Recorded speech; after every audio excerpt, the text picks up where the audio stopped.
จ้าก่อนอื่นก็ขอสบายดีทุกท่านเนาะสำหรับคลิปวิดีโอตัวนี้ข้าพเจ้าจะมาแนะนำวิธีการหมุนใส่ Google Sheet เข้าในการ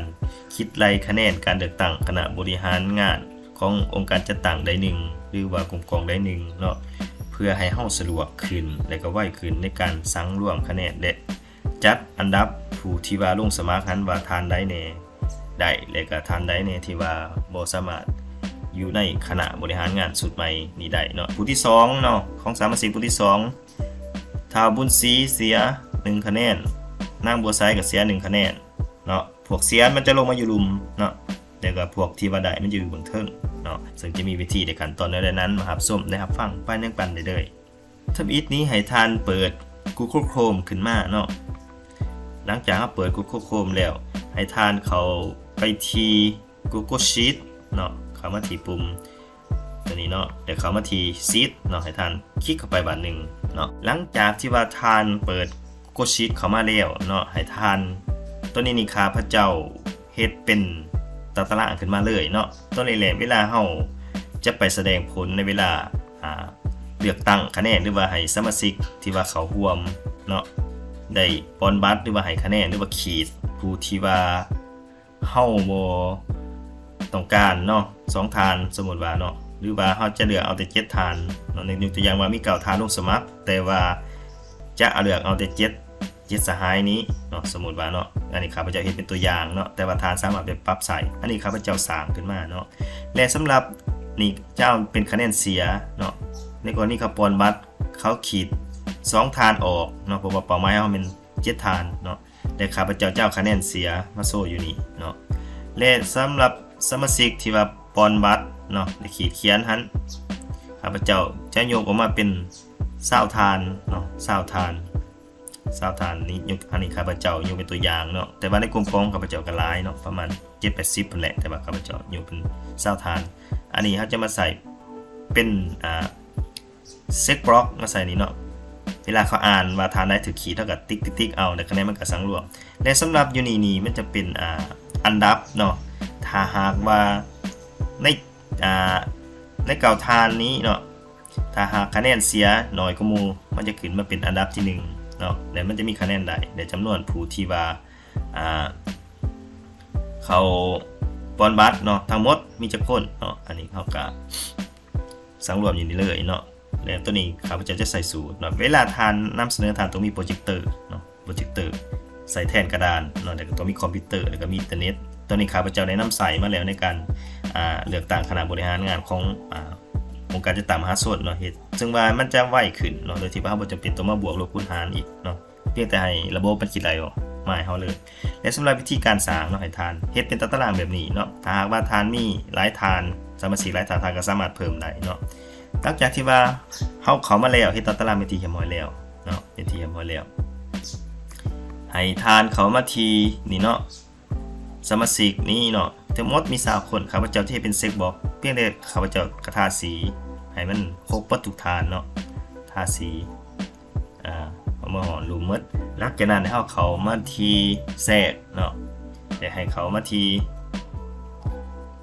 กล่องหมายถือเนาะหรือว่ากล่องเซ็กบล็อกกันเนาะคลิกเข้าไปบัดนึงแล้วเขาจะเห็นว่ามันจะมีเซ็กบล็อกขึ้นมาแบบนี้เพียงแต่เฮามาติ๊กสมมุติว่าสหายบุญมีถูกขีดเฮาก็ติ๊กเอาเนาะเดี๋ยวก็ติ๊กเอาเลยคะแนนมันก็มาขึ้นอยู่นี่เนาะคะแนนมันก็มาขึ้นอยู่นี่เนาะตัวนี้ข้าพเจ้าจะลบออกก่อนเนาะจะลบออกก่อนหลังจากเฮาสร้างอะไรแล้วเนาะสร้างอะไรแล้วเฮาสร้างเซ็กบล็อกไปทีพอแล้วให้ทานเขามาทีตัวสังรวมเนาะเพื่อเฮาจะรู้ว่าจำนวนทั้งหมดนี่ที่ติ๊กนี่มีจักทานเนาะที่ได้ปอนบานมีจักทานข้าพเจ้าก็เอาสร้างตัวสังรวมนี้ขึ้นมาเนาะแต่ว่าเฮาต้องตัวสังรวมย่อยนี่ก่อนเนาะสังรวมย่อยนี่ก่อนยกตัวอย่างว่าข้าพเจ้าจะไปใส่สูตรเนาะใส่สูตรเขาอิฟเนาะเขาอิฟตัวนี้หน่อยทานคลิกเข้าไปบัดนึงหลังจากนั้นทานทาสีลงมาเลยเนาะจนหอดผู้สุดท้ายเนาะหลังจากนั้นทานจุดแล้วก็พิมพ์คำว่า to เนาะ to นี่หมายความว่าเวลาทานติ๊กนี่เนาะถ้าหาเขาติ๊กมันจะเป็น to เนาะมันจะนับ1ถ้า แต่หากเขาติ๊ก2อันมันจะเป็น2เป็น3เป็น4เนาะหลังจากนั้นก็อัดวงเล็บเนาะมันจะเป็น0เวลาเขาติ๊กเนาะสมมุติว่าติ๊กมันจะออกเป็น1เป็น2เป็น3แต่ว่าข้าพเจ้าบ่อยากให้มันเป็น3ข้าพเจ้าอยากให้เพียงแต่เขาติ๊กอย่างนั้นก็ให้มันเป็น1นี่หมายความว่าสมาชิก1คนเนาะข้าพเจ้าอยากให้มันเป็น1อยู่นี่หมายความว่าจะนับเป็น1คนของสมาชิกนั้นเนาะแต่ว่าข้าพเจ้าจะมาใส่สูตร if สวยเข้าไปอีกเนาะเข้ามาบนเก่าแล้วมันคลิกแล้วทั้งหน้าเขา if นี้ข้าพเจ้าจะใส่ if เนาะ if แล้วก็เปิดวงเล็บแล้วตัวสุดท้ายนี่ข้าพเจ้าจะใส่เป็นร้ายกว่า0เนาะร้ายกว่า0ให้เป็น1เนาะให้เป็น1และถ้าต่ำหรือว่าเท่ากับ0เนาะข้าพเจ้าให้มันเป็นค่าวางเนาะหลังจากการอัดวงเล็บแล้วก็กด enter เนาะเห็นบ่เวลาเฮาบ่ติ๊กให้มันเป็นค่าวางเวลาเฮาติ๊กมันจะเป็น1เนาะถึงจะติ๊ก2ครั้งมันก็เป็น1เนาะอันนี้เฮาจะมานับเป็นจำนวนคนเนาะเฮาบ่ได้นับเป็นคะแนนบัดนี้เฮาได้สูตรแล้วเฮาก็ลากเนาะลากมาเลยลากจนสุดลากจนสุดโอเคเนาะแล้วเฮาลองมาติ๊กเบิ่งเห็นว่ามันจะขึ้นเฮาได้เด้อเนาะบัดนี้หลังจากเฮาได้สูตรนับสมาชิกแต่ละคนจำนวนคนแล้วเนาะเฮาก็มาซ้ำเลยเนาะซ้ำว่าผู้ที่ปอนบัตรนี่มีจักคนเนาะเฮาก็ใส่สูตรซ้ำธรรมดาเนาะเฮาก็เท่ากับซ้ำหลังจากนั้นก็ให้ทานลากเลยตามมาจนสุดแล้วก็กด enter เนาะก็จะได้แล้วบัดนี้ข้าพเจ้าจะเอาคะแนนเสียเนาะของแต่ละทานนี่เวลาสมาชิกขีดนี่ทานได้ในมีคะแนนเสียหลายเนาะข้าพเจ้าก็มาใส่สูตรคือเก่าเนาะใส่เขา if เท่ากับเขาเนาะแล้วก็ if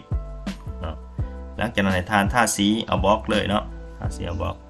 จดสุดเลยให้มันครบทุกคนเนาะหลังจากนั้นก็กดจุดแล้วก็พิมพ์เข้ามา true เนาะแล้วก็อัดวงเล็บถ้าก็กด enter เนาะหลังจากนั้นก็ลากลงเลยเนาะลากลงเลยเราจะได้คะแนนเสียของแต่ละทานเนาะอย่างตัวอย่างว่าผู้ที่1เนาะก็ให้ขีดมีสิทธิ์ขีดออกแม่น2ทานเนาะสมมุติผู้ที่1นี่มีสิทธิ์ขีดบัตรออกขีดชื่อของ2ทานนี่ออกเนาะ2ทานได้1ในเก่าทานนี่เนาะสมมุติว่าผู้ที่1เราขีดเอาซ้ายบวกข้ามเนาะปุ๊บเนาะแล้วก็เรามาขีดเอาออนแก้วเนาะถือว่าผู้บวกข้ามกับออนแก้วนี่มีคะแนนเสียผู้ละ1เลยเนาะวันนี้ผู้ที่2มาแล้วขีดอีกบวกข้ามกับออนแก้วแสดงว่า2คนนี้มีคะแนนเสีย2คะแนนแล้วเนาะอันนี้เป็นวิธีอันนี้เราจะใส่วิธีการให้คะแนนหรือว่าให้คะแนนเสียนี่ก่อนสำหรับสมาชิกแต่ละทานเนาะหลังจากที่ว่าปอนบัตรและผู้ที่อ่านก็จะอ่านคะแนนเสียแล้วก็ผู้ที่ติ๊กก็ติ๊กเอาเนาะสำหรับทีมงานคณะกรรมการปอนบัตรหลังจากเท่าไหร่รูปแบบนี้แล้วเนาะข้าพเจ้าจะมาใส่สูตรอยู่นี่เนาะเอารายชื่อที่ว่ามีคะแนนเสียน้อยที่สุดเนาะคะแนนเสียน้อยที่สุดขึ้นมาเป็นอันดับตามอันดับเลยเนาะและผู้ใดที่ว่ามีคะแนนเสียหลายให้จะอยู่เบื้องลุ่มเนาะตามลำดับเลยเนาะสำหรับตัวนี้ข้าพเจ้าจะใส่สูตรเนาะจะมาคลิกใส่ห้องรายชื่อนี่ก่อนเนาะข้าพเจ้าจะใส่สูตรนี่เนาะจะใส่สูตรแบบนี้ให้ทานสามารถ copy เบิ่งเนาะและสำหรับฟิลเตอร์นี่ข้าพเจ้าจะเอา B หา43หมายความว่า B หมายความว่าแต่ชื่อเนาะของ B นี้หา43นะครับทาสีมาหอนนี่แล้วก็ลงมาลุมเนาะอันนี้เป็น43 B 43มันจะเป็นแบบนี้เนาะหลังจากไหนทานจุดเดี๋ยวก็ใส่สูตรเลนเดี๋ยวก็4 43เนาะถ้าจางอิงใส่4 43หลังจากนั้นเขาจะใส่ซอสเนาะซอสหมายความว่าเขาจะเอาคะแนนหน่อยหรือว่าคะแนนเสียหน่อยขึ้นมาก่อนเนาะแล้วก็จุดแล้วก็ true แล้วก็อัดวงเล็บเนาะเพียงเท่านี้เขาก็จะได้คะแนนเสียหรือว่าจัดอันดับผู้ที่ว่าได้คะแนนเสียน้อยที่สุดเนาะบัดนี้คะแนนได้เนาะคะแนนได้เขาก็บ่ยากเท่าใดเอาคะแนนทั้งหมดมารวมให้คะแนนเสียมันก็มาเป็นคะแนนได้ของแต่ละทานเนาะ ตัวนี้เขาก็ใส่สูตรธรรมดาเนาะ